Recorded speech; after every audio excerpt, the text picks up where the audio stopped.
Olá, seja muito bem-vindo, muito bem-vinda ao nosso Páginas que Inspiram. Páginas que Inspiram é um momento em que eu venho trazer para vocês livros fantásticos que vão inspirar vocês na sua prática clínica ou na sua vida pessoal. Então, hoje eu vim trazer aqui esse livro fantástico que é Contextualização e Intervenções relacionados à síndrome de burnout através da terapia cognitivo-comportamental. Depois eu deixo na descrição o nome certinho para vocês, né?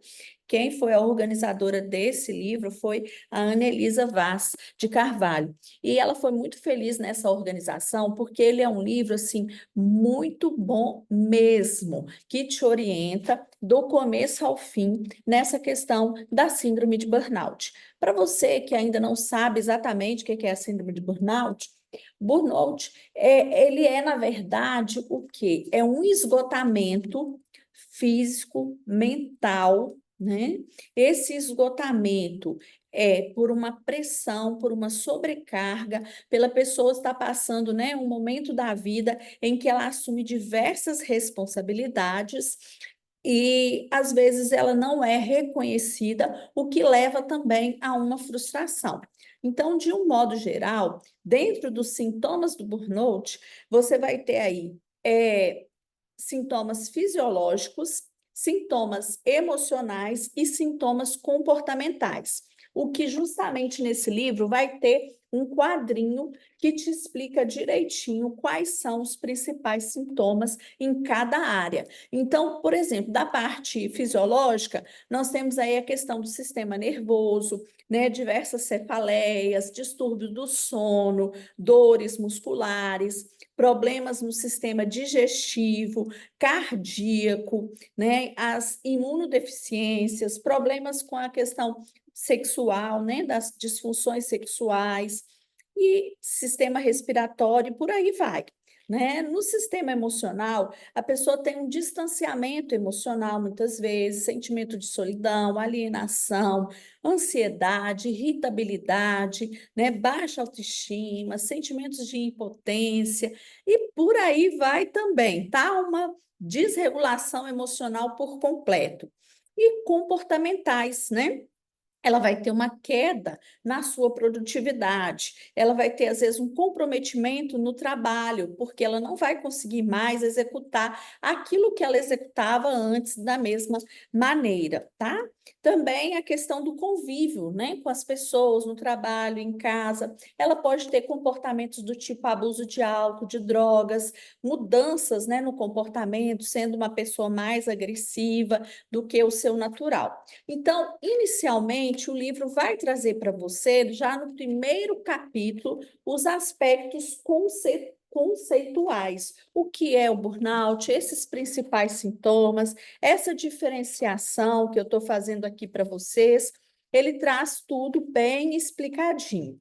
Logo em seguida, ele vai trazer também, né, algumas coisas muito importantes para você fazer essa diferença, né, que é a carga de trabalho, o controle sobre essa atividade que a pessoa desempenha, recompensas como salário ou reconhecimento, relacionamento com os pares, essa questão também de justiça nas relações, decisões, né? Entre outras coisas aí. E aí, ele, não menos importante, ele vai trazer a questão do diagnóstico.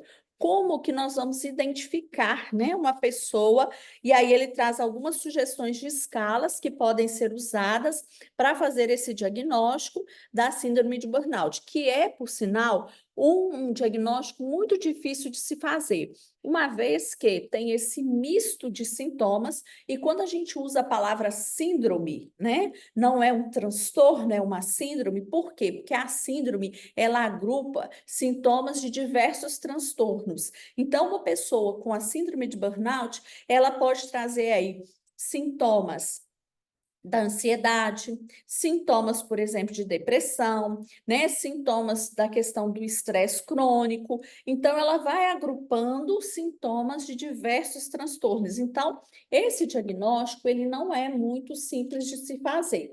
E aqui nesse livro, né, você vai conseguir encontrar aí sugestões para você fazer essa análise clínica, esse levantamento também do diagnóstico. E aí, uma outra questão muito importante desse manual, desse livro espetacular, é o quê? É o capítulo que fala da síndrome de burnout e sua relação com as crenças de eficácia pessoal. Opa, o que quer dizer isso, Cleide? A crença de eficácia pessoal afeta a reação ao estresse, não somente através do controle comportamental percebido, mas também através da capacidade percebida, desculpem, de gerenciar pensamentos perturbadores e estados afetivos. Então, né, isso aqui já foi escrito lá e explicado, né, pelo Bandura em 1977. Muita gente acha que síndrome de burnout é coisa da agora, da atualidade, né? Mas sempre existiu, com outros nomes, talvez, né, na história, mas sempre existiu essa questão. E aí, uma reflexão muito importante são as crenças de autoeficácia. Então, a síndrome de burnout tem muito a ver com um perfil perfeccionista, com pessoas que têm um nível muito alto de autoexigência, que se exigem muito e que não se dão por satisfeitos, né, com o seu trabalho, com a sua produtividade, estão sempre querendo mais. E aí oferecem mais horas, oferecem mais empenho, oferecem mais atividades, né, para chegar nesse nível aí de alcançar aquilo que elas desejam. E quando isso acontece, fatalmente elas vão se desgastar, né? Vão chegar aí esse desgaste. Então, ela vai trazer um capítulo incrível aqui, falando justamente sobre essa questão do perfeccionismo e essa relação com a síndrome de burnout. Bom, então depois que, né, você passa aí por essa parte, né, toda que nós falamos, diagnóstico, das crenças, dessa dimensão relacionada ao perfeccionismo, ele vai trazer também nesse livro uma parte assim que eu acho muito importante, que é a parte realmente assim de como tratar isso, né? O que nós vamos fazer? E agora, né? Descobrimos, a pessoa está realmente acometida pela síndrome de burnout, como que a gente vai tratar, tá? E aí a gente vai perceber aqui que além, né, da avaliação diagnóstica clínica, a gente vai aí trazer a terapia cognitiva comportamental para dentro desse contexto, na qual nós vamos fazer esse tratamento da regulação emocional, da resolução de problemas, nós vamos trazer aí também essa questão da estruturação das crenças e a reestruturação dessas crenças, dessa relação ao trabalho. E uma das coisas mais importantes da síndrome de burnout no tratamento é você levar a pessoa à consciência de que ela precisa de uma mudança, né, nos seus hábitos. Então, ela precisa mudar a forma de trabalhar, né, o como ela trabalha. E muitas vezes ela tem que mudar até de trabalho mesmo, para poder ela retomar a sua vida, quando o comprometimento já tomou um grau muito grande na vida dessa pessoa. Então, ela precisa se reinventar, né? Reinventar uma nova atividade, ou dentro da sua atividade, descobrir uma outra coisa. E através da terapia cognitiva comportamental, nós vamos levar essa pessoa a reescrever a sua história, né? A entrar aí dentro do seu autoconhecimento, se conhecer e se reconhecer, porque às vezes ela se perdeu dela mesma, né? Ela procurar entender quais são as suas necessidades para cuidar dessas necessidades, entender as suas habilidades, os seus desejos e sonhos, para ela retomar a vida de uma forma mais saudável. E aí nós vamos ter aqui uma prática que eu acho fantástica no tratamento, que tem um capítulo exclusivo sobre ela, que é mindfulness, né? As práticas contemplativas, as práticas da meditação, do estar presente no aqui e agora. Então, o capítulo 9 todinho, ele vai trazer para você essas técnicas, como utilizar isso no tratamento da síndrome de burnout.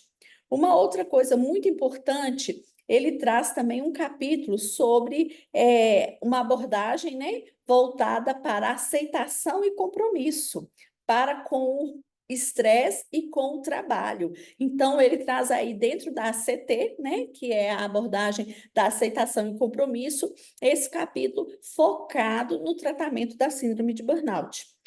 E ele também vai trazer para a gente, dentro do livro, uma coisa muito legal: quais são os profissionais que são mais suscetíveis a passar pela síndrome de burnout. Então, ele traz um capítulo só sobre médicos, ele traz um capítulo sobre policiais, né? Ele traz um capítulo também sobre profissionais do esporte, ele abarca também a questão dos docentes, tá? E, inclusive, dos estudantes, dos acadêmicos, da graduação e pós-graduação, que podem também chegar a esse esgotamento. Então, gente, é um livro fantástico, muito rico em conteúdo, em teoria, também em sugestões e práticas, né, de como fazer esse tratamento. Tem diversos colaboradores, né? A organizadora, como eu falei anteriormente, é a Anelisa Vaz de Carvalho, mas aqui a gente vai encontrar diversos autores que colaboraram para a elaboração desse livro maravilhoso, que já traz a capinha aí bem sugestiva, né? Que o que é que significa burnout? Queimar-se, né? Queimar-se todo. E uma vez que a gente queima, a gente não volta mais ao estado original. Por isso que eu falei muito dessa questão de reinventar, né? De mudança, de troca, às vezes, de trabalho, de ambientes, para que você possa se reinventar dentro daquilo que você se encontra hoje, caso você esteja passando pela síndrome de burnout. E se você é psicólogo, é terapeuta, que você compreenda isso e ajude o seu paciente a compreender e retomar a vida dele, assim como eu, que uma vez passei por essa síndrome, fiquei afastada durante um ano. Foi nessa época que eu adquiri, né, esse manual aqui, entre outros que eu adquiri, porque eu queria entender o que estava acontecendo comigo e queria também ajudar outras pessoas que estivessem passando por isso. Por isso eu fiz questão de gravar esse vídeo para você. Espero que você tenha gostado, que você deixe o seu like aí, né? Que você compartilhe com outras pessoas que você imagina que possa estar passando por essa situação. E caso você já tenha passado, me conta aí como foi que você retomou, né? E como foi que você superou tudo isso. Um beijo e até o nosso próximo vídeo.